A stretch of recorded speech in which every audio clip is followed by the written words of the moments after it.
এই মুহূর্তে গুরুত্বপূর্ণ সব আপডেট ও বাংলা সংবাদ দেখতে আপনাকে স্বাগতম। প্রথমে জানিয়ে দেব, লোডশেডিংয়ে অতিষ্ঠ হয়ে মিটার রিডারকে পিটুনি, উপকেন্দ্রের নিরাপত্তা চেয়ে প্রশাসনকে চিঠি।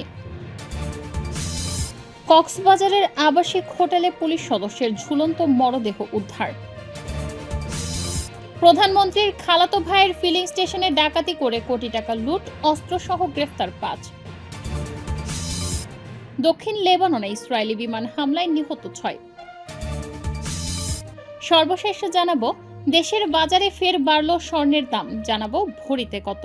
শিরোনাম শুনলেন, এবারে বিস্তারিত। তবে একটা অনুরোধ থাকবে, এই ভিডিওতে একটা লাইক ও কমেন্ট করে জানিয়ে দিন কোন জেলা থেকে বা কোথা থেকে দেখছেন।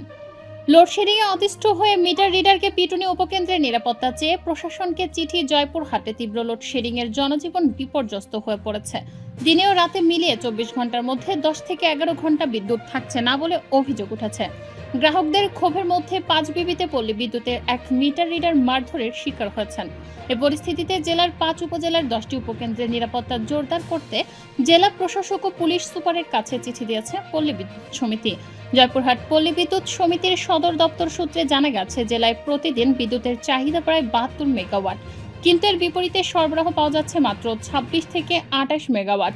চাহিদার তুলনায় এই ঘাটতি অনেক বেশি হয়। দীর্ঘ সময় লোডশেডিং দিতে হচ্ছে বলে জানিয়েছে কর্তৃপক্ষ। বিদ্যুতের এই ঘাটতির কারণে জেলার বিভিন্ন এলাকায় দিনরাত মিলিয়ে 10 থেকে 11 ঘন্টা পর্যন্ত বিদ্যুৎ থাকছে না।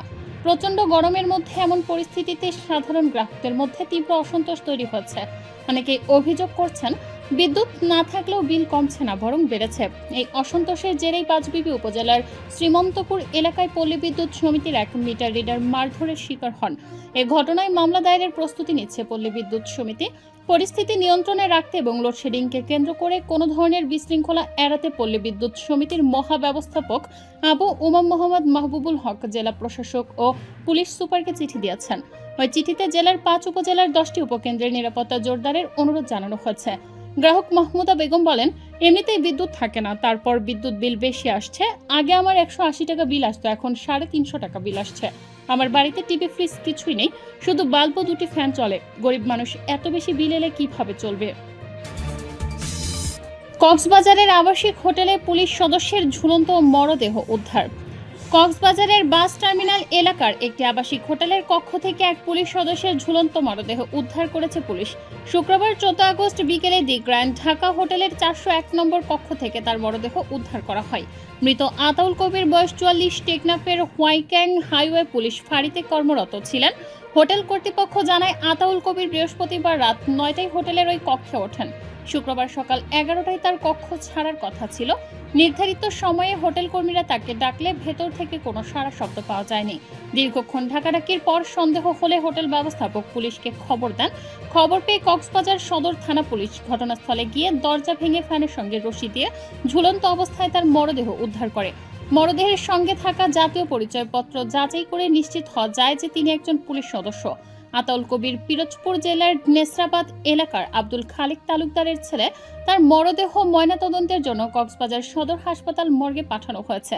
ওয়াইক্যাং হাইওয়ে থানার ভারপ্রাপ্ত কর্মকর্তা নুরুল আফসার জানান, আতাউল কবির গত 1 বছর ধরে ওই ফাঁড়িতে কর্মরত ছিলেন। তিনি দীর্ঘদিন ধরে পারিবারিক সমস্যায় ভুগছিলেন। 4 মাস আগে বিষয়টি ওসির নজরে এলে তিনি আতাউলকে বোঝানোর চেষ্টাও করেছিলেন। সম্প্রতি ছুটিতে গিয়েছিলেন, তারপরে কর্মস্থলে ফেরার পথেই তিনি এমন পদক্ষেপ নিয়েছেন বলে ধারণা করা হচ্ছে। প্রধানমন্ত্রীর খালাতো ভাইয়ের ফিলিং স্টেশনে ডাকাতি করে কোটি টাকা লুট, অস্ত্রসহ গ্রেফতার 5।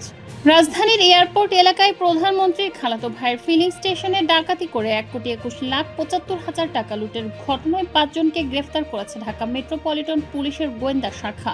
ঢাকা ও আশপাশের কয়েকটি জেলায় অভিযান চালিয়ে তাদের গ্রেফতার করা হয়। প্রধানমন্ত্রী তারেক রহমানের খালাতো ভাই তাসিন আক্তার হক ফিলিং স্টেশনটির অধিকারী ছিলেন। তার মা প্রয়াত খুরশিদ জাহান হক সাহেব প্রধানমন্ত্রী খালেদা জিয়ার বড় বোন। শনিবার 15 আগস্ট বেলা 11টায় রাজধানীর মিন্টো রোডস্থ ডিএমপি মিডিয়া সেন্টারে সংবাদ সম্মেলনে এ বিষয়ে বিস্তারিত জানাবেন ডিএমপির অতিরিক্ত পুলিশ কমিশনার মোহাম্মদ শফিকুল ইসলাম। জানা যায়, গত রোববার এয়ারপোর্ট এলাকার ফিলিং স্টেশনে 1,21,75,000 টাকা ডাকাতির ঘটনায় করা মামলার তদন্তে নেমে ডিবি অভিযান চালিয়ে তাদেরকে গ্রেফতার করে। অভিযানে ডাকাতির টাকার বড় একটা অংশ উদ্ধার করা হয়েছে। একই সঙ্গে ডাকাতিতে ব্যবহৃত অস্ত্র, গুলি ও অন্যান্য সরঞ্জাম জব্দ করা হয়েছে। ডিএমপির মিডিয়া অ্যান্ড পাবলিক রিলেশনস বিভাগের অতিরিক্ত পুলিশ কমিশনার নিয়াজ মেহেদি জানান, আলোচিত এই ডাকাতি মামলার অগ্রগতি ও গ্রেপ্তারের বিষয়টি জানাতে জরুরি এই সংবাদ সম্মেলনের আয়োজন করা হয়েছে। দক্ষিণ লেবাননে ইসরায়েলি বিমান হামলায় নিহত 6। দক্ষিণ লেবাননের আনসার শহরে ইসরায়েলি বিমান হামলায় অন্তত 6 জন নিহত হয়েছেন। দেশটির সিভিল ডিফেন্স সূত্রের বরাতে জানানো হয়েছে, উদ্ধার অভিযান এখনো চলায়। মৃতের এই সংখ্যা প্রাথমিক বলে ধারণা করা হচ্ছে।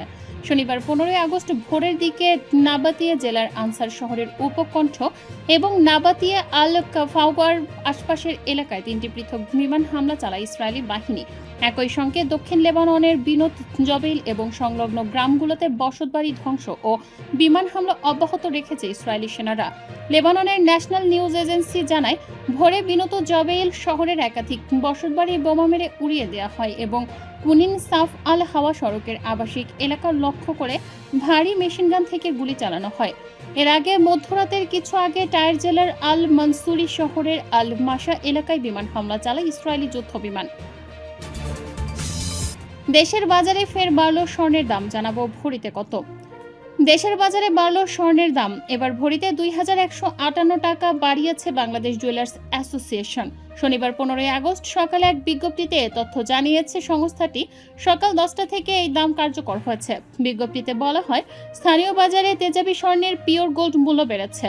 ফলে সার্বিক পরিস্থিতি বিবেচনায় ভ্যাট সহ স্বর্ণের নতুন দাম নির্ধারণ করা হয়েছে। নতুন সিদ্ধান্ত অনুযায়ী দেশের বাজারে ভ্যাট সহ প্রতি ভরি 22 ক্যারেটের স্বর্ণের দাম পড়বে 2,36,779 টাকা।